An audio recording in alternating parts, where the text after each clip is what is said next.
Salam yoldaşlar, bugün sizlərə OTK tipli bir testin izah edəcəm və atdığım testləri çalışın ki, hamısının maksimum şəkildə diqqətlə işləyin. Çünki hər bir sualı qəbul imtahanında ona oxşar tipli suallar qarşıda çıxa bilər.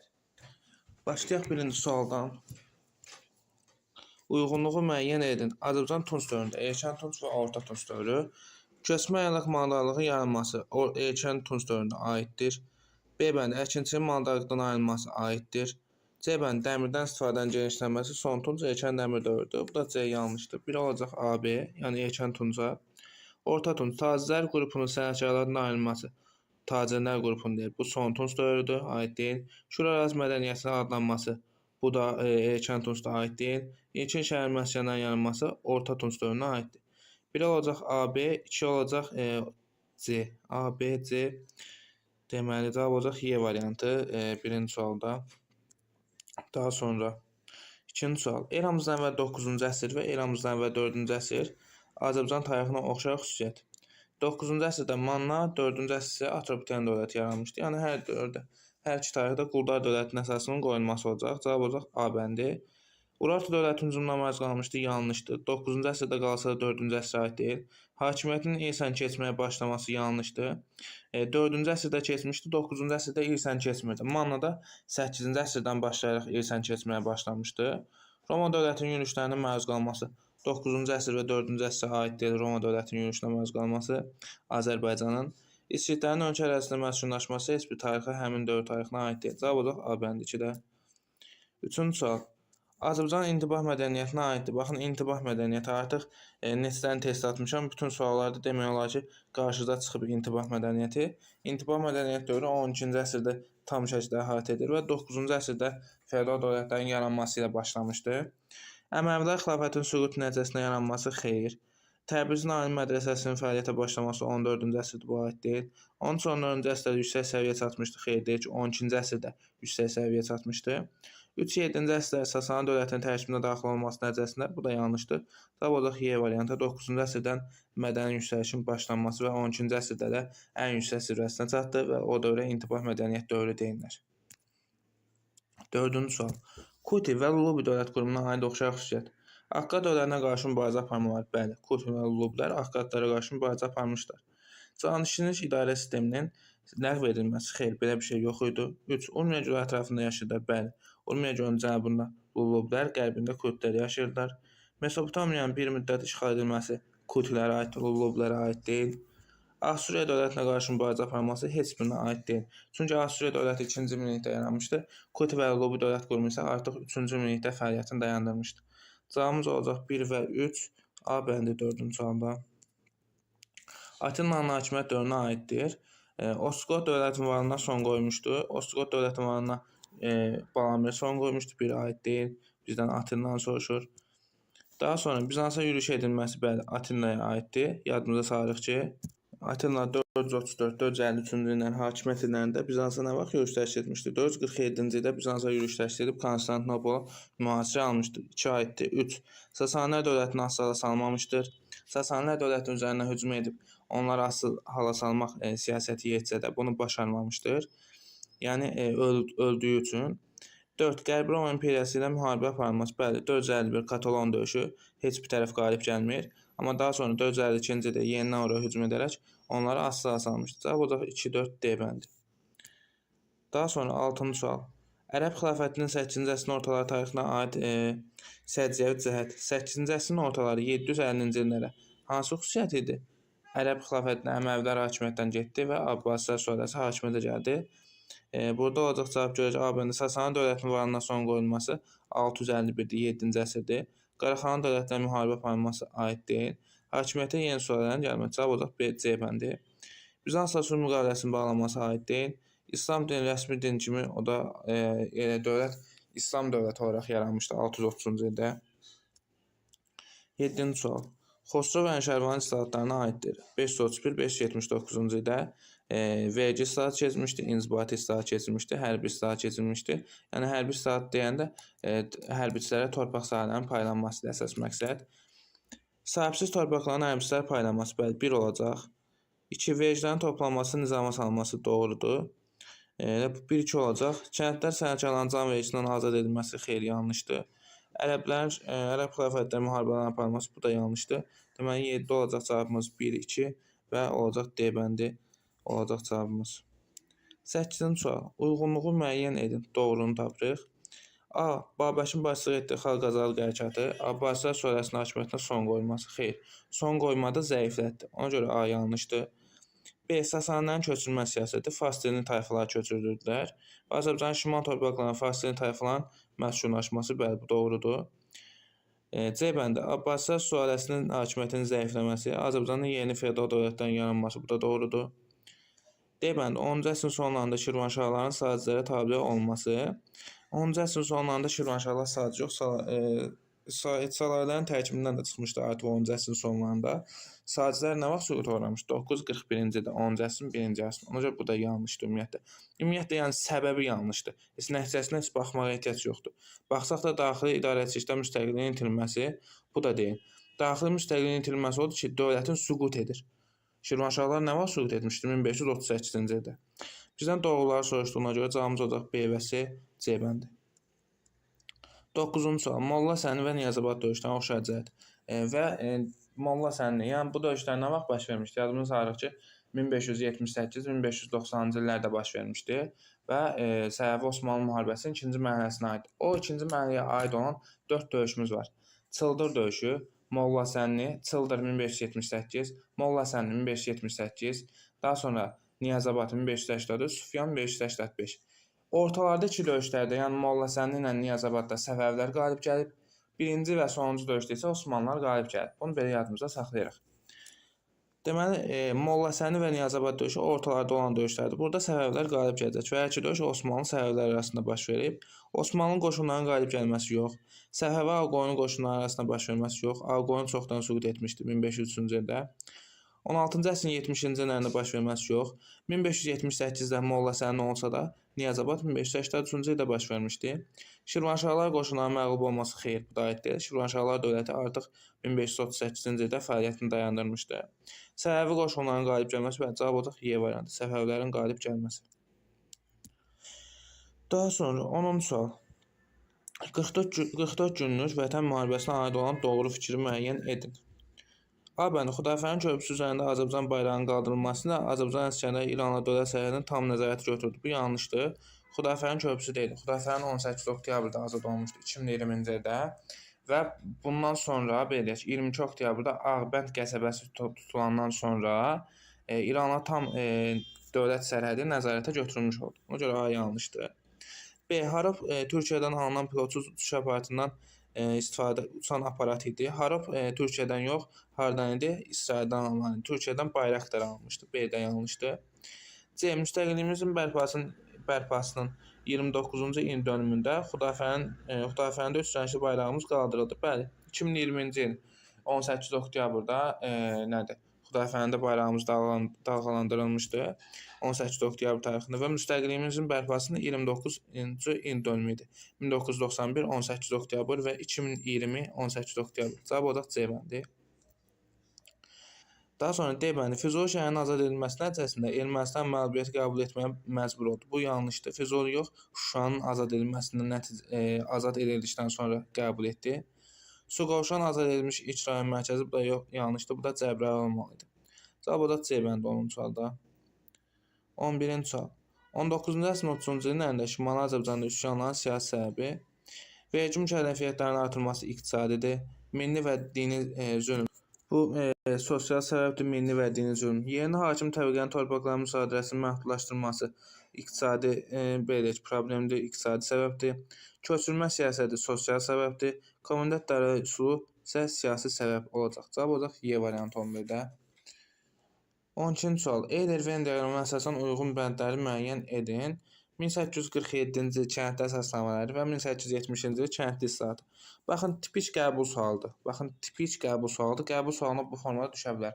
Açıq tipli də düşər, qapalı da düşər, yəni hər hansı bir formada düşər, yəni düşə bilər. Yəni bu islahatları öyrənin. Kəndlərin müraciət vergi ödəməsi. Deməli, kəndlərin müraciət vergisi ödəmişdi hər ikisinə. Bu oxşar xüsusiyyət həm 47-də, həm də 70-ci il.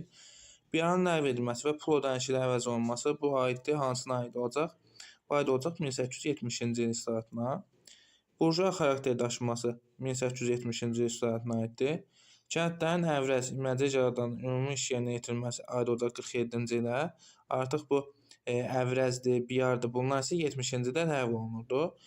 Daha sonra kəndlərin sahibkara çox başarılı vergi ödəmələri, bu da aid olacaq 1-ə, 1847-ci ilə. Deməli, 1 olacaq D-Y, 2 olacaq B-S, 3-ə də olacaq A. Cavab olacaq 12-də Y variantı. Daha sonra 13-cü sual. 1849-cu ildə Şimali Azərbaycanda yaradılmış quberniya hansı quberniya idi? İrəvan quberniyası idi. Deməli, İrəvan quberniyası harada yerləşir? Cavab olacaq 1 və C variantı olacaq 13-cü sualda. Digər quberniyalara da baxaq. Baxın, məsəl üçün 3 ilə verilən Gəncə quberniyası olacaq və yaxud da Yeliyezərdpol quberniyası, yəni həminki dövr adından. Daha sonra 2 olacaq Şamaxı quberniyası, 4 olacaq Tiflis quberniyası, 5 olacaq Dərbənd quberniyası. Bunlar belə yadımızda saxlayaq. Daha sonra 14-cü sual. Şah 2-ci Abbasın hakimiyyət dövrünə aiddir. Baxın, Səfəvilər hissəsindən, ümumiyyətlə Azərbaycan tarixində Səfəvilər 13-cü əsrdən başlayaraq Ərdəbil hakimiyyətinə daxil olmaqla Şeyx Cüneyd, Heydər, Sultanəli və 1736-cı ilə qədər ən azı 3-4 sual, 4 sual düşür. Sırf Səfəvilərə aid olan sual da düşür. Səfəvilərlə ümumi tarixin oxşar sualı da düşür. Ən azı 4 sual gözləyin. Ona görə də Səfəviləri birbaşa yaxşı öyrənin hər tərəfdə. Həm mədəniyyətin, həm siyasi prosesləri, həm bütün hadisələrin. Elə də çətin də deyil. Şah 2-ci Abbas 1642-1666-cı illərdə hakimiyyətdə olmuşdur. Paytaxtın Qəzvinə köçürülməsi. Bu yanlışdır. Bu 1555-ci ildə Təbrizdən Qəzvinə köçdü Şah Təhmasib. Tamuğa vergisinin ləğv olunması haqqında fərman imzaladı Şah Təhmasib 1565-ci il. C bəndi rəiyyət sənətkarlarının dövlət xəzinəsinə olan bütün vergi borclarının ləğv edilməsi. Bəli, bu Şah 2-ci Abbasa aid idi. C olacaq. Rusiya və Səfəvilər dövləti arasında müqavilə bağlanması. Bu aid deyil ona. Bu Şah Süleymana aid olacaq 1667-ci ildə.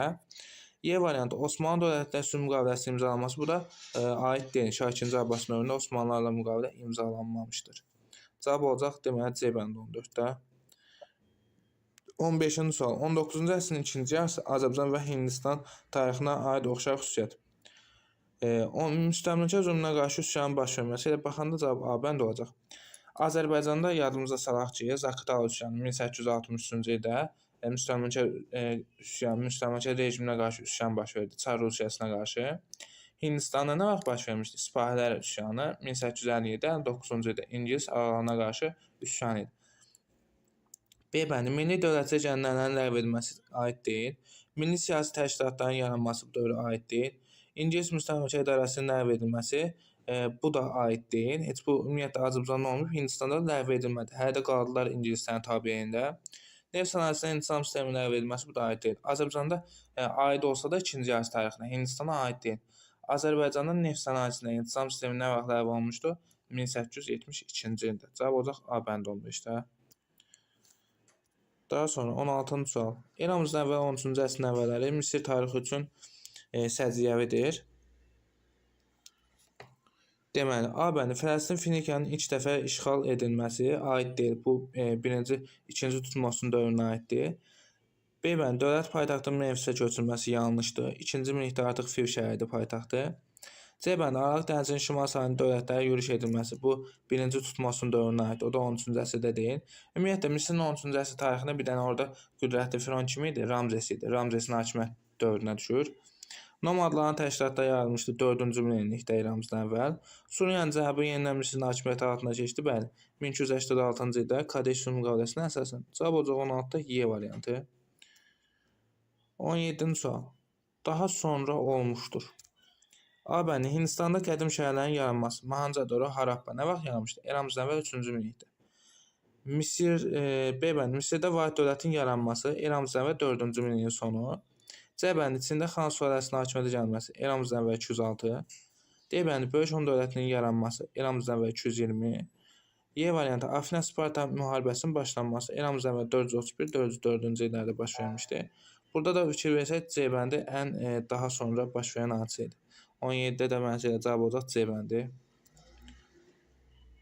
Daha sonra 18-ci sual. Roma imperiyasının 4-cü əsrin əvvəlləri tarixində, 4-cü əsrin əvvəlləri 300 və 320-ci illər.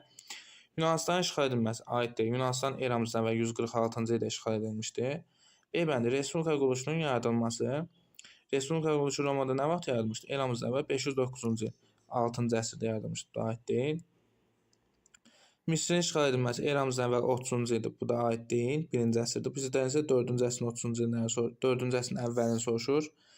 D bəndi imperiyanın 2 hissəyə parçalanması 395-ci ildir. 4-cü əsrin əvvəli yox, axırıdır. Ona görə D-ni atırıq. Y variantı xristianlara azad şəkildə ibadət hüququnun verilməsi. Bəli, 313-cü il Milan fərmanı. Cavab olacaq Y variantı 18-də. 19-cu sual. 653-cü il Bəncər, 732-ci il Poitiers döyüşlərinə oxşar xüsusiyyəti. 653-cü ildə Bəncər döyüşündə ərəblər Xəzərlərə məğlub oldular. 732-ci ildə Poitiers döyüşündə ərəblər Franklara məğlub oldular. Yəni hər iki döyüşdə ərəblər məğlub olmuşdular. Cavab olacaq B bəndi. Ərəb qoşunlarının məğlub olması. Daha sonra 20-ci sual. Böyük Səlcuq Sultanı Məlikşahın hakimiyyət dövrünə aiddir. 1072-92-ci illərdə Məlikşahın hakimiyyət illəri. Paytaxtı Nişapurdan Reyə yox, Reydən İsfahana köçürmüşdü. Yəni A yanlışdır. Konya və Ankara şəhərinin tutulması bəli. Cavab olacaq 20-də elə B bəndi olacaq. Konya və Ankara şəhərlərini tutmuşdu. Deməli, C bəndi Böyük Səlcuq Sultanlığının tənəzzül etməsi. Xeyr, Məlikşah yox, Sultan Səncərin dövrünə aiddir.